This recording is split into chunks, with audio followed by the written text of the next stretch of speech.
ये एग्जांपल अभी क्लियर दिख रहा है यहाँ पर, common difference is not same. So पहले आप निकालो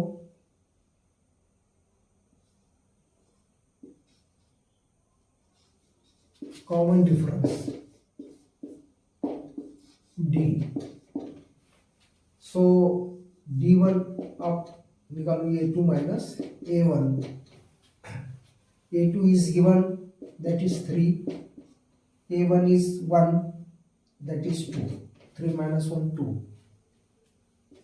d2 निकालो, that is a3 minus a2, so a3 is 9 minus a2 is 3, that is 6, d3 you find out a4 minus a3, so that is 27, a4 and a3 is 9, so that is 18. So here d1 is 2, d2 is 6 and d3 is 18. So it is common difference is not same. Here common difference D is not same or equal. Okay, therefore it is not the example, it is not the example of arithmetic progression. Therefore it is not the example of arithmetic progression, because common difference D between two consecutive terms is not same, that is difference. दोनों के बीच का जो d1 है 3 minus 1 that is 2. okay, और ये दोनों के बीच का जो डिफरेंस है 9 minus 3 that is 6. okay, 9 minus 3 that is 6, और ये d3 जो है 27 minus 3 that is 18 है ना। तो d4 d5 आप निकाल सकते हो, या dn तक आप जा सकते हो।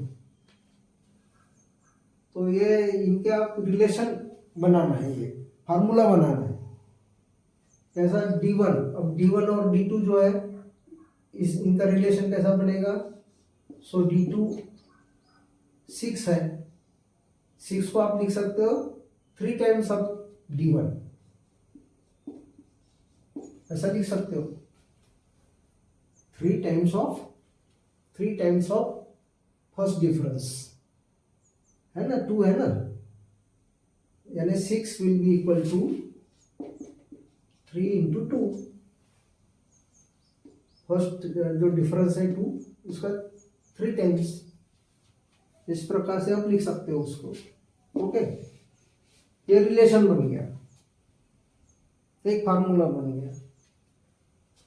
यहाँ पे जो दिया है आपको d3 निकालना है, तो d3 के लिए d2 से क्या रिलेटेड है, तो ये 3 टाइम्स है, ये भी 3 टाइम्स ऑफ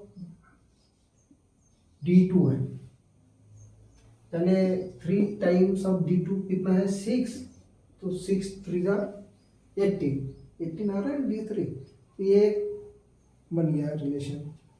d4 जो है d4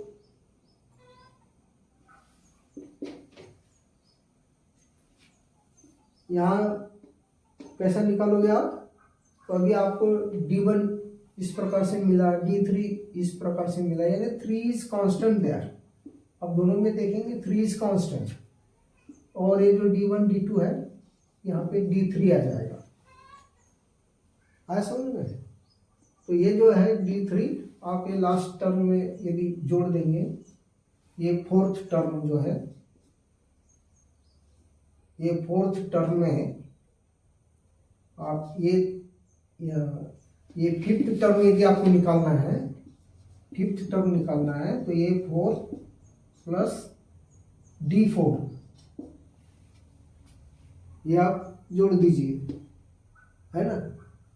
ये दोनों के बीच का आ गया D1, ये D2, ये D3, ये D4।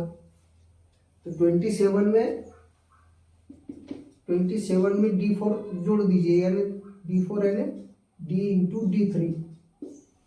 D4 का मतलब है D into D3, that is 27 plus 3, और D2 जो है D3 जो है 18 है, that is 27 plus 54, so 81. So fifth term will be 81. Understand. तो इस प्रकार से आप निकाल सकते हो, लेकिन आपके सिलेबस में ये नहीं है। आपको सिर्फ इतना ही देखना है कि ये अर्थमेटिक प्रोग्रेशन नहीं है, और क्योंकि कॉमन डिफरेंस इक्वल नहीं है, बस इतना ध्यान रखिए। ये एक्स्ट्रा आपको जनरल नॉलेज के लिए बताया।